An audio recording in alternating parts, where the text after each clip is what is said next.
Selanjutnya ada penelpon dari YouTube, silahkan. Tulisan ya, yang sudah masuk. Setelah Assalamualaikum warahmatullahi wabarakatuh. Apakah laki-laki wajib menikahi wanita yang dia zinai meski tidak hamil? Apakah keluarga yang mereka bangun akan berkah jika yang bertobat hanya salah satu dari mereka berdua? Tentu kita katakan tidak wajib. Tidak wajib di sini, ya. Karena berzina sudah haram di situ perbuatannya. Mereka wajib bertobat, itu yang wajib. Tapi apakah mereka wajib menikah? Ini tidak ada kewajiban dalam masalah ini. Kalau mereka mau menikah, maka tentu saja bebas, ya. Kalau mereka mau menikah, maka silahkan, gitu kan? Itu hak mereka. Tetapi kalau ditanya apakah akan berkah, jawabannya iya kalau keduanya taubat. Kalau di sini salah satunya saya tidak. Karena dosa itu akan berefek buruk. Dan tadi kami, kalau Anda ikutin ceramah kami tadi, itu sama. Mereka dalam kondisi, kalau ada pendapatan haram atau ada perbuatan haram akan berefek kepada kemakmuran dan ketentraman hidup. Dari seorang hamba Allah, akhwat 31 tahun, pegawai swasta dari Jawa Timur.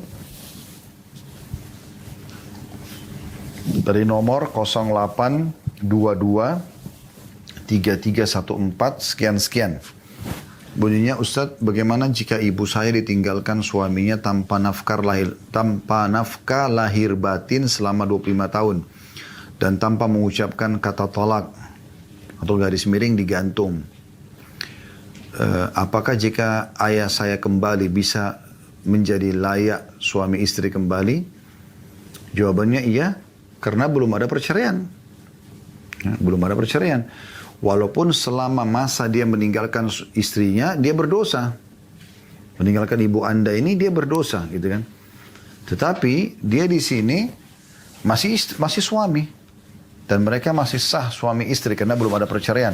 Dan ibu Anda juga belum mengajukan khulu yang saya tangkap di sini. Jadi enggak suami tinggalkan, enggak ayah Anda tinggalkan, enggak juga ibu Anda mengajukan ke pengadilan agama misalnya atau ke pemerintah, pengadilan agama, maka berarti belum terjadi perceraian. Baik, selanjutnya dari penelpon yang sudah masuk, silakan.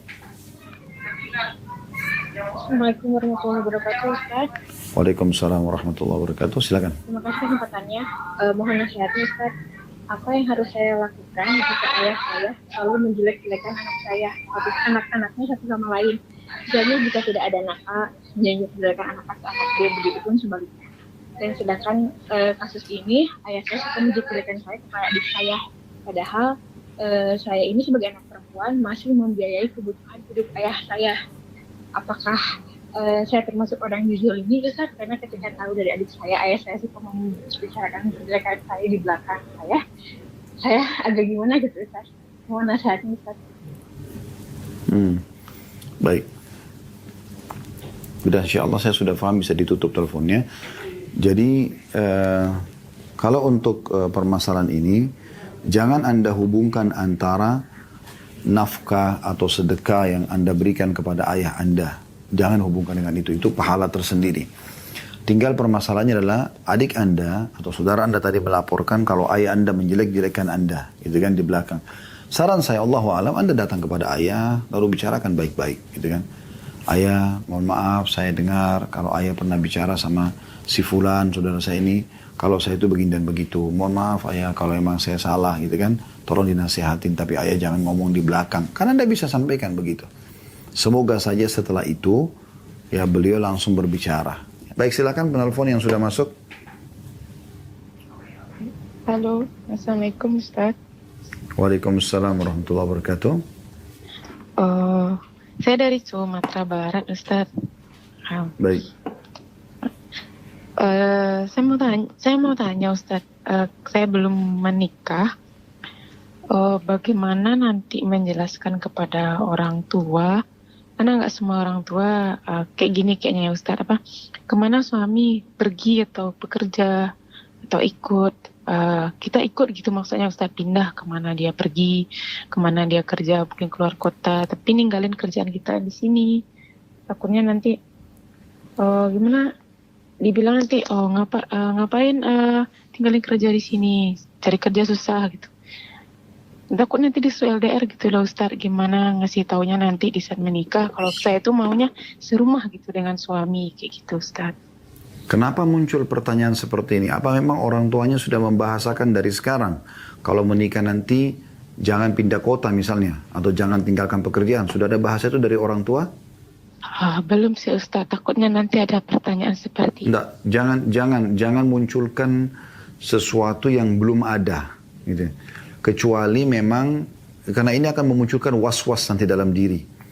Kalau setiap orang berpikir seperti ukhti ini berpikir, nanti kalau begini, nanti kalau begitu. Padahal sebenarnya belum tentu terjadi. Ini akan memunculkan banyak was-was dan syubhat dalam fikiran. Jadi jangan seperti itu.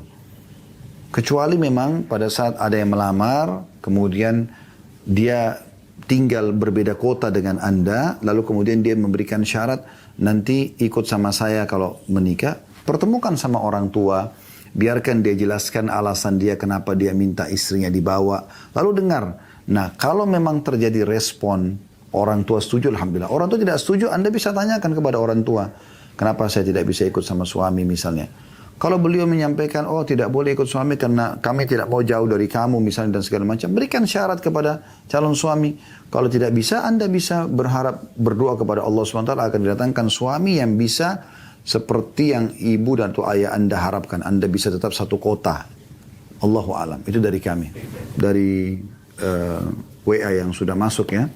Dari hamba Allah, seorang akhwat, 32 tahun, ibu rumah tangga, dari Jakarta, dari 0812 9082 sekian. Pertanyaannya bagaimana jika kita sudah terlanjur menikah dan saya baru tahu bahwa suami tidak fasih baca Al-Quran dan kurang tumak nina dalam sholat. Bagi yang belum tahu tumak nina, maksudnya ketenangan dalam sholat ya. Suami pun tidak terlalu antusias dalam memperbaiki diri. Sedangkan kami mempunyai seorang anak yang harus dididik. Hal ini membuat kami sering tidak sejalan. Pertama sekali saya mengajak ibu untuk bersabar dalam menghadapi masalah seperti ini. Anda mengucapkan apa yang diajarkan Nabi SAW. Qaddarallahu wa ma sya'a fa'al. Anda bisa ikuti ulang itu. Qaddarallahu wa ma sya'a fa'al. Artinya qaddarallah, Allah sudah takdirkan. Wa ma sya'a fa'al, dan Allah mengerjakan apa yang dia inginkan. Ini anjuran Nabi SAW. Bila ada seseorang yang tertimpa sesuatu yang dia tidak sukai dan sudah terlanjur terjadi, dia mengucapkan itu. Qaddarallahu wa ma sya'a fa'al. Lalu Anda mengucapkan kalimat istirja, yaitu inna lillahi wa inna ilaihi raji'un. Kami milik Allah, kami akan kembali kepada Allah. Lalu Anda lanjutkan dengan doa yang diajarkan Nabi SAW. Allahumma jurni fi musibati wa khlif li khaira minha. Allahumma jurni fi musibati, artinya ya Allah berikanlah aku pahala yang melimpah dari musibahku ini. Wa khlif li khaira minha, dan gantikan aku yang lebih baik darinya. Maksudnya adalah semoga Allah Subhanahu wa taala bila suami ini baik, Allah Subhanahu wa taala akan memberikan beliau hidayah, ya, dikembalikan ke jalan Allah SWT, dan insya Allah bisa menjadi seperti apa yang Anda harapkan. Jadi belajar Al-Quran belum terlambat. Juga tumaknina dalam sholat. Banyak orang yang mengerjakan sholat tapi belum tumaknina karena belum memahami itu adalah sebuah kewajiban dalam sholat. Tapi Anda belum terlambat untuk mendoakan dan mengajak suami untuk bisa memperbaiki itu semua. Dengan cara misalnya memperdengarkan cuplikan ceramah tentang keutamaan sholat, tentang kewajiban tumaknina gitu kan. Kemudian keutamaan membaca Al-Quran dan mentadaburinya. Cuplikan di YouTube banyak, artikel tulisan di Google juga banyak. Anda bisa berikan kepada suami insya Allah. Dari hamba Allah seorang akhwat 39 tahun, ibu rumah tangga, dari Banten, dari 0895 1289 sekian. Setelah salam, Waalaikumsalam warahmatullahi wabarakatuh. Saya ingin bertanya, saya dan suami berbeda pendapat tentang pendidikan anak. Saya ingin anak-anak saya masuk pesantren, tapi suami saya tidak mengizinkan. Baiknya seperti apa Ustaz? Terima kasih. Qaddarallahu ma sya'a fa'al. Allah sudah takdirkan dan Allah melakukan apa yang dia inginkan. Ini karena sudah terjadi ya. Anda sudah terlanjur menikah dengan laki-laki yang memang prinsipnya tidak memasukkan anaknya ke pesantren. Artinya tidak mengarahkan anaknya ke agama, gitu kan. Sementara Anda berharap. Nah sekarang bagaimana? Sementara ini sudah terjadi gitu. Maka saran kami, Allahu a'lam, yang pertama Anda berdoa kepada Allah Subhanahu wa taala supaya Allah lunakkan hatinya dan dia setuju anak-anaknya masuk ke pesantren. Yang kedua, Anda coba tegakkan hujah atau argumentasi pada beliau. Bagaimana caranya? Anda datangkan ya argumen-argumen yang kuat dan jelas gitu kan tentang masalah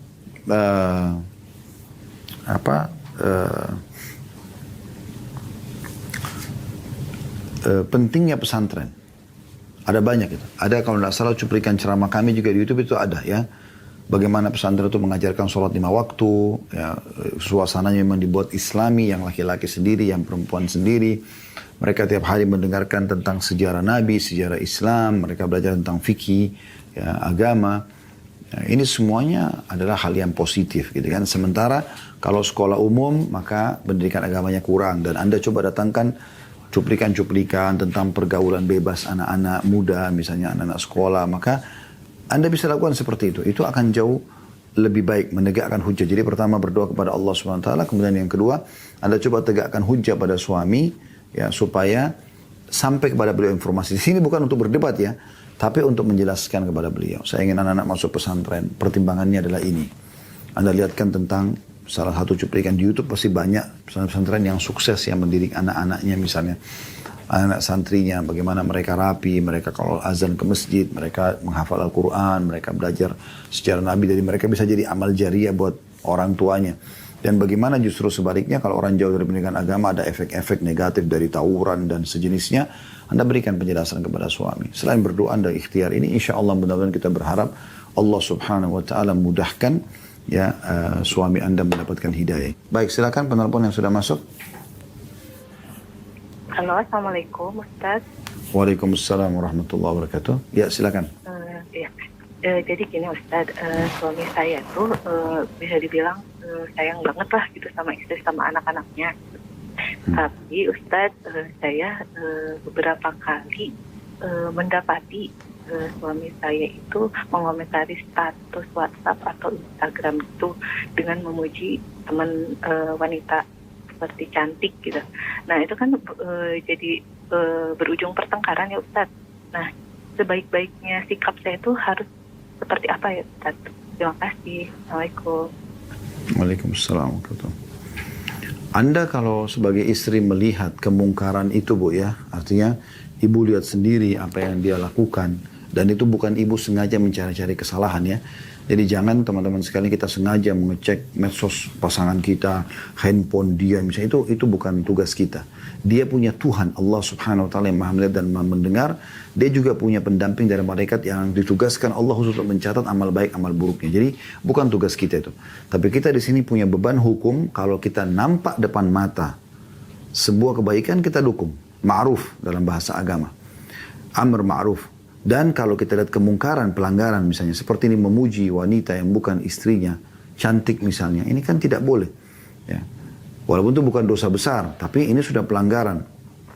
Kalau kita lihat dan kita bukan sengaja mencari-cari, maka kita ingatkan. Tugas kita mengingatkan. Tugas kita mengingatkan. Cara mengingatkannya dengan cara yang santun.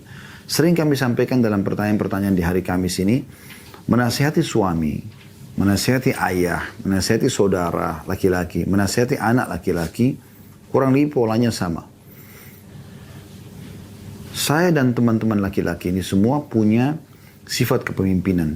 Dan umumnya itu tidak suka kalau dihardik, disalahkan secara langsung. Walaupun memang perbuatannya salah. Ya. Kecuali yang Allah Subhanahu Wa Taala telah rahmati, Allah perlukan iman dalam hatinya. Gitu kan? Dan semoga kita termasuk insya Allah. Maka mereka tidak mau. Ya, mereka tidak mau mendengar. Mereka lebih banyak kalau diserang maka defense, mempertahankan diri. Lalu bagaimana caranya? Caranya adalah Anda coba menggunakan bahasa-bahasa yang santun, menyinggung dengan cara yang baik gitu ya. Misal kalau Allah SWT karunia Anda anak perempuan misalnya.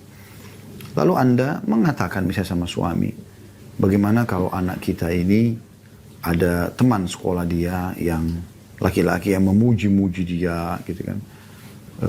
Dan akhirnya mungkin bisa melunakkan hati anak kita dan tertarik pada lawan jenisnya itu. Coba dengarkan responnya dia sebagai ayah gitu kan. Biasanya tentu sebagai ayah tergugah ini ya. waktu itu tuh tidak boleh gitu kan, misalnya seperti itu dan seterusnya gitu. Nah, dan kalau memang seperti itu ya, maka mohon maaf saya sempat melihat ya, ada data kalau misalnya sebut apa nama suami dipanggil apa misalnya, kalau saya menemukan ada seperti ini ya, seperti ini. Jadi menurut saya Allahu a'lam ini dalam pandangan agama sebaiknya jangan dilakukan. Jadi dengan Anda menegakkan hujjah dulu, insya Allah mudah-mudahan bisa menyentuh bot. Baik, selanjutnya penelpon yang sudah masuk silakan. Assalamualaikum Ustaz. Waalaikumsalam warahmatullahi wabarakatuh.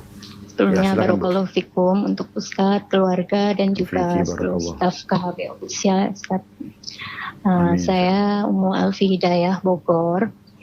Saya ingin menyampaikan pertanyaan. Sebelumnya saya seorang single parent Ustaz. Saya tinggal di Bogor. Sebelum suami saya meninggal tepatnya 6 bulan yang lalu, beliau sempat bicara dan ngobrol sama saya untuk mengajak saya pulang ke rumah orang tuanya yang sudah tua dan untuk merawatnya begitu Ustaz. Akan tetapi sebelum niatnya tercapai ternyata beliau sudah meninggal Ustaz. Qadarullah Ustaz. Pertanyaan saya, manakah yang harus saya dahulukan Ustaz, antara saya yang saat ini tinggal bersama ibu saya yang qadarullah juga sakit stroke dan butuh perawatan saya tinggal sama anak-anak dan ibu saya, ataukah saya harus merawat ibu dari suami saya yang qadarullah juga 1 minggu yang lalu terkena serangan stroke Ustaz. Jazakillah, barakallahu fikum. Wassalamualaikum warahmatullahi wabarakatuh. Waalaikumsalam warahmatullahi wabarakatuh. Pertama Ibu, kalau laki-laki Ibu bilang jazakallahu khairan ya, kalau perempuan jazakillahu khairan. Saya melihat kalau misalnya memang suami pada saat hidup beliau seperti mengharuskan itu, dalam arti kata meminta agar ayo kita pergi nih, bahkan saya hidup atau saya meninggal saya minta supaya kamu ngurus ibu saya, maka ibu jalankan sebagai sebuah wasiat dan sebagai bentuk bakti ibu pada suami gitu. Dan ibu luangkan waktu untuk bisa keduanya diurus gitu. Apalagi kalau ibu bisa gabungkan sangat baik sebenarnya. Dengan cara ibu Anda ajak sama-sama pindah ke sana, atau mertua yang Anda ajak untuk diurus di rumah supaya Anda lebih mudah mengurus keduanya. Dan ini ada keutamaan tersendiri tentunya. Karena semua kebutuhan seorang muslim kalau terpenuhi itu akan sangat besar pahalanya. Kata Nabi SAW dalam sebuah hadis, aku memenuhi 1 hajat saudaraku muslim, lebih aku cintai daripada aku beriktikaf selama sebulan di masjidku ini. Maksudnya di masjid beliau SAW. Ini menandakan berarti keutamanya sangat besar. Ya. Jadi memang mengurus kebutuhan mertua, juga maksudnya orang tua. Apalagi sini mertua ada wasiat dari suami, maka itu adalah keutamanya sangat besar. Tapi kalau seandainya suami hanya mengatakan, saya ajak atau saya mengajak kamu untuk sama-sama ke orang tua saya, kita mungkin tinggal di sana, tapi pilihan bukan sebuah keharusan gitu, kewajiban, maka Anda punya opsi sekarang memilih apakah Anda mau meluangkan waktu untuk tinggal sama mertua dan ibu Anda serahkan kepada saudara Anda, misalnya kalau Anda punya saudara yang bisa mengurusnya, atau seperti saran saya tadi, bagaimana Anda bisa menggabungkan keduanya, itu akan jauh lebih baik. Allahu a'lam. Baik, selanjutnya penelpon yang sudah masuk silakan. Assalamualaikum Ustaz. Waalaikumsalam warahmatullahi wabarakatuh. Ya, saya ibu rumah tangga dari Bogor Ustaz. Mau bertanya, bagaimana cara menghadapi suami yang lebih sering diem gitu saat di rumah kalau ada waktu-waktu senggang, lebih banyak main HP atau nonton TV daripada sekedar ngobrol gitu atau bermain sama istri. Padahal beliau itu baik gitu Ustaz, suka membantu pekerjaan, terus alhamdulillah nafkah juga tercukupi gitu Ustaz. Baik, Ibu jangan tutup dulu. Saya mau tanya, Ibu selama ini sudah coba menggantikan posisi handphone itu. Dalam arti kata begini, kan yang orang itu mengerjakan satu aktivitas karena dia tertarik dengan aktivitas itu kan. Misalnya orang tonton handphone, orang main game di handphone gitu kan. Kan karena ada ketertarikan ya. Kini Mythic Samkok secara resmi online. Apa yang kamu suka? Aku menginginkan 1 juta ingot. Tidak cukup. Aku akan memberimu 10 juta ingot. Keluar. Apa yang kamu inginkan? Nah sekarang posisi setiap istri bila ingin suaminya bercanda dengan dia atau meluangkan waktu buat dia seperti ibu harapkan, harus ibu bisa menggantikan posisi itu.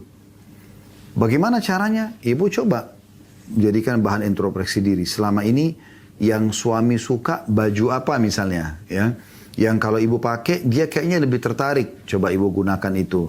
Ibu parfum yang ibu pakai mungkin yang paling dia suka yang mana misalnya. Ibu coba pakai makanan yang dia suka misalnya. Kalau dia lagi ngobrol yang kira-kira obrolan itu membuat dia semangat, ibu buka pembicaraan itu. Misalnya cerita tentang pengalaman dia di kuliah, cerita tentang dia sama ibunya misalnya. Ini saya mau tanya, apa ibu sudah lakukan ini? Enggak, jadi gimana karakter suami saya itu emang diem, Ustadz. Jadi kalau misal dia sama keluarganya, sama ibunya atau sama kakak-kakaknya gitu, kalau lagi ngumpul itu cenderung diam gitu, Ustadz. Malahan ada anak sepupunya bilang ke saya gitu, kalau belum pernah lihat dia ketawa gitu, Ustadz, belum pernah lihat beliau ketawa. Enggak, sekarang gini, maaf, saya potong dulu.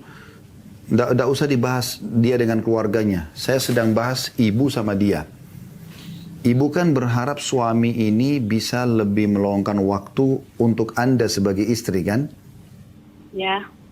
Ya itu. Jadi itu yang saya ingin fokus. Tidak usah bahas dia sama keluarganya.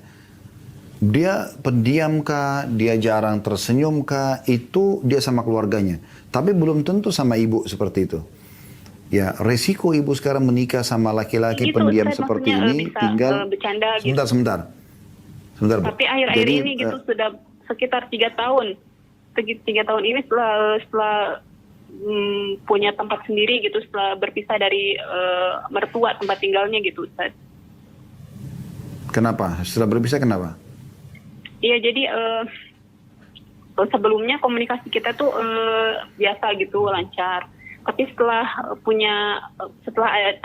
pindah ke tempat sendiri, ke rumah sendiri gitu, pindah ke tempat pindah dari mertua, dari pindah dari rumah mertua ke tempat sendiri itu jadi berubah gitu, lebih diam, jadi saya juga kadang bingung, Ustaz, jadi segan. Saya juga, anak-anak juga sama, Ustaz, anak-anak juga segan gitu, sama, kadang saya juga bingung. Oke. Ibu harapkan seperti apa suaminya? Dia bisa ngobrol gitu, pulang kerja langsung ke anak-anak gitu, atau enggak apa gitu. Pernah saya juga tanya gitu, kalau pulang kerja ditanya gitu, gimana kerjaannya, capek enggak, kalau capek enggak kerjanya, kata saya gitu. Sudah siapin minum, makanan saya sudah siapin. Saya pernah tanya gitu beberapa kali, cuman dia jawabnya, ya namanya juga kerja, capek lah, katanya gitu. Terus masalahnya apa ini? Saya belum paham. Maksudnya ibu berharap dia lebih supel, dia lebih romantis begitu? Waktunya gitu, Ustaz. Kalau dia ada di rumah, kalau lagi libur, dia itu sukanya lebih cenderungnya lihat handphone. Nah itu yang saya kasih jawaban tadi. Jadi ini pernah kami ditanyakan pertanyaan yang sama. Saya udah bilang, pada saat ada suami yang lebih sibuk melakukan satu aktivitas di rumah yang ibu merasa akhirnya lebih baik diluangkan waktu buat dia, ibu coba menggantikan posisi itu.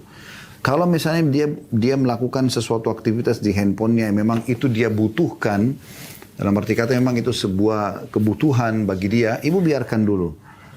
Tapi nanti bagaimana caranya di waktu tertentu, misalnya dia sudah setengah jam, 1 jam, ibu luangkan waktu dengan cara yang berbeda yang mungkin bisa menarik perhatian dia, Bu. Tadi saya sudah bahasakan dari pakaian, dari obrolan, dari segala macam hal yang bisa melahirkan suasana yang berbeda gitu.